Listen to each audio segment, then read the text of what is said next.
안녕하십니까? 여러분의 성공 길잡이 4년째 온라인 판매도 진행 중인 엔잡러 부업 컨설턴트 윤호이안입니다. 오늘은 최근 몇 년 동안 부업으로 핫했던 레드오션으로 치부되지만 여전히 핫한 부업 수단인 온라인 판매에 대해 말씀드리고자 합니다. 저는 2020년부터 위탁 판매로 시작해서 2023년 현재까지 위탁 판매 및 해외 구매 대행 온라인 셀러로 여전히 활동하고 있기에 앞으로 온라인 판매 꿀팁 코너에서 지속적으로 다양한 정보뿐만 아니라 현업상의 어려움을 말씀드리고 또한 좋은 꿀팁들도 공유드리고자 합니다. 온라인 판매에 관심 있는 분들이 쇼핑몰 창업을 하기에 앞서 기본적인 판매 유형부터 알아보고 접근하는 게 맞으실 것 같아서 상품 소식 및 판매 방법의 큰 유형부터 말씀드리고자 합니다.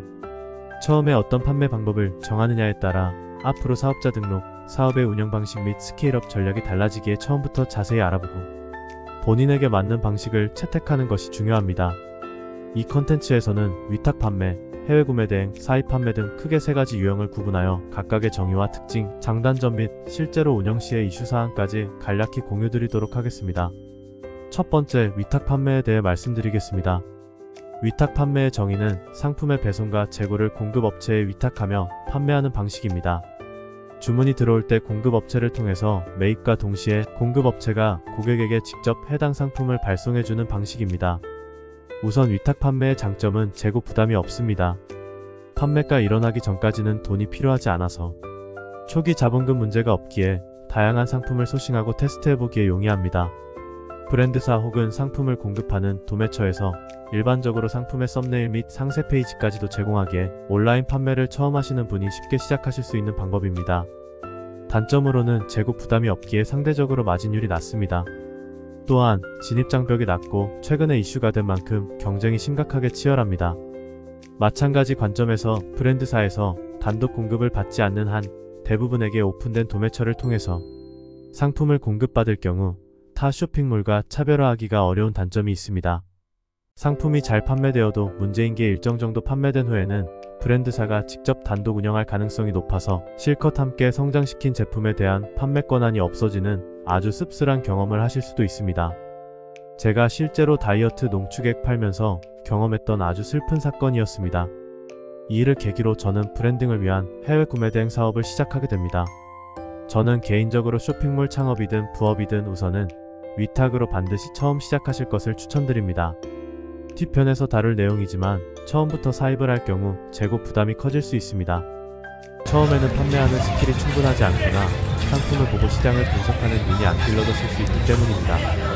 해외 구매 대행으로 시작하는 것도 방법입니다만 해외 구매 대행은 위탁 판매보다 조금 더 난이도가 있기에 온라인 판매를 통해서 수익원을 늘리고 싶은 분들은 반드시 국내 위탁 판매로 우선 경험을 쌓기를 추천드립니다. 또한 고객은 나에게 주문했으나 배송을 보내는 곳은 브랜드사 혹은 도매처이기에 고객에게 제3자에게 고객의 정보 제공을 동의한다는 내용을 상세 페이지에 반드시 기입해 주셔야 합니다.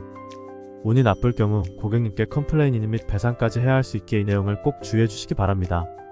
두 번째로는 해외 구매 대행에 대해 말씀드리겠습니다. 해외 구매 대행의 정의는 단어 그대로 해외에서 판매되는 상품을 국내 고객을 대신하여 구매한 후 고객에게 배송해주는 서비스를 뜻합니다. 판매자가 재고를 보유하지 않고 상품을 가진 해외 사이트 혹은 판매자를 통해서 상품을 보내는 방식은 국내 위탁 판매와 비슷한 부분이 있기는 합니다. 구매 대행의 장점은 상품 종류가 정말 다양하여 많은 판매의 기회가 있을 수 있습니다. 좋은 상품을 잘 찾는다면 상대적으로 국내에서 오랫동안 판매가 가능합니다. 국내 도매처보다도 월등히 저렴한 경쟁력 있는 상품 가격이 구매 대행의 강점입니다. 역시 위탁 판매처럼 고객의 구매가 일어나면 대신 구매하여 발송하기에 초기 자본금이 적게 들고 또한 재고 부담이 적은 편입니다. 반면에 해외 구매 대행은 명백한 단점이 있습니다. 배송 시간이 최소 일주일에서 많게는 한 달까지 걸릴 수도 있는 배송 기간 문제가 있습니다. 또 큰 단점으로는 환불, 교환 등 물류 사고가 발생했을 때 대처할 수 있는 방법 자체가 극히 제한적입니다. 다시 중국으로 보내는 데는 많은 행정적 절차 및 중국 판매자와의 원만한 합의가 필요하기에 현실적으로는 재고 부담을 판매자가 떠안아야 한다는 문제가 있습니다. 그러한 점에서 국내 위탁 판매나 사입 대비 CS 처리가 굉장히 복잡할 수 있습니다. 단순히 교환, 반품 등의 이슈뿐만 아니라 고객의 상품 문의가 왔을 때의 대처 또한 해외 판매자에게 문의를 거쳐야 하므로 난이도가 높은 편이라 할 수 있습니다. 또 알고 가셔야 할 부분은 환율 문제입니다. 해외 사이트에 따라 조금씩 다르겠으나 대부분 달러 결제로 이루어질 것입니다. 그래서 환차익, 환차손 등의 문제가 수시로 발생할 수 있습니다. 해외 구매 대행의 특징은 국내 쇼핑몰 플랫폼에 따라 다르겠으나 대부분의 플랫폼은 별도로 해외 구매 대행 권한을 신청하도록 되어 있습니다. 스마트 스토어, 쿠팡, 11번가 등 이 권한 신청이 되어야 자동으로 고객의 개인 통관 고유 번호 해외 제품 통관을 위해 발급된 고객의 고유 번호 정보를 취합하여 판매자에게 정보를 제공합니다. 또한 과세를 위한 매출액 인식 방법이 국내사입 및 위탁 판매와는 다른데 이것은 약간 복잡하여 별도의 컨텐츠로 다룰 수 있도록 하겠습니다. 세 번째로 사입 판매에 대해 말씀드리겠습니다. 사입 판매는 가장 기본적인 판매 형태입니다. 상품을 공급사 브랜드 도매처 등로부터 직접 매입한 후 고객에게 판매하는 형태입니다. 재고를 보유한다는 점이 위의 위탁 판매 및 해외 구매 대행과 가장 크게 구분되는 점입니다. 사입 판매의 장점은 상대적으로 높은 마진율을 확보할 수 있다는 것입니다. 온라인 판매자가 위험 부담을 떠안는 대신에 상대 제품 공급처에서는 그만큼 재고 상품을 팔고 바로 현금화하는 것이기에 협의에 따라서 제품 구입 원가를 더 낮게 가져갈 수 있습니다. 더 많이 구매하면 건당 단가를 더 저렴하게 매입할 수도 있습니다. 또 다른 장점은 재고를 직접 보유하기에 10일 행사 혹은 다른 상품과 연계한 패키지 판매 등 상품을 활용한 다양한 프로모션을 진행할 수 있습니다. 정말 큰 장점은 내 재고이기에 상품 가격 또한 판매자가 정할 수 있어서 판매 방식이 유연한 편입니다. 또한 판매 추이 및 재고 현황에 따라 상품을 미리 확보하여 상품이 품절 솔드아웃 될 우려가 상대적으로 적습니다. 단점으로는 재고를 매입하기 위한 초기 자본금이 많이 든다는 것이 부담입니다. 사업 운전 자금이 판매 및 정산이 이루어지기 전까지 묵히기에 현금 흐름을 관리할 필요가 있습니다. 또한 사입한 상품 재고를 보관할 공간을 확보하여야 하여 창고 임차료 비용이 추가될 수 있습니다. 배송 또한 직접 처리하셔야 하기에 시간이 많이 뺏길 수 있다는 단점이 있지만 반대로 물류창고 3PL을 이용하시면 창고 공간 및 배송 처리까지 한 번에 해결하실 수 있습니다.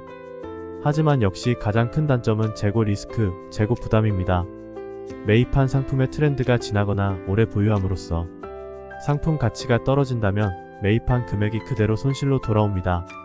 상품 썸네일 및 상세 페이지를 직접 만들어야 할 가능성도 있기에 난이도가 약간 올라가는 부분이 있지만 반대로 잘만 만들면 엄청난 수익을 창출할 수도 있습니다.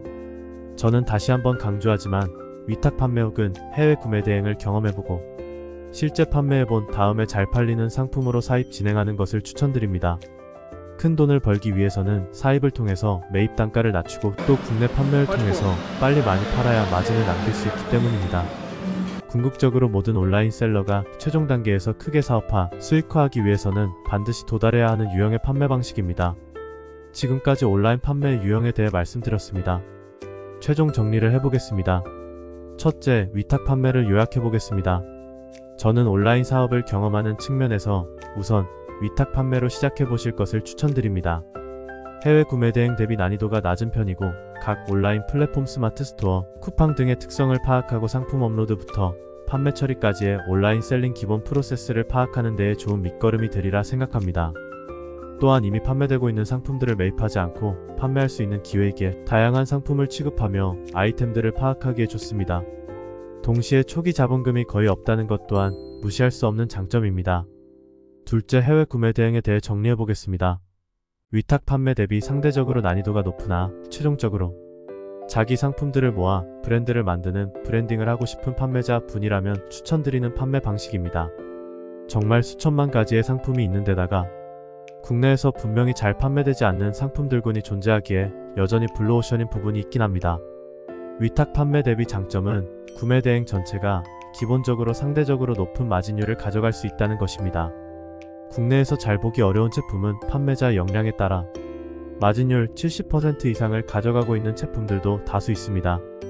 마지막으로 사입 판매는 상대적으로 높은 마진을 가져살 수 있어서 여전히 매력적인 판매 형태입니다. 다만 반드시 롱텀과 숏텀 비즈니스인지 어떤 카테고리를 할 것인지를 명확하게 정하고 하시는 것이 중요합니다.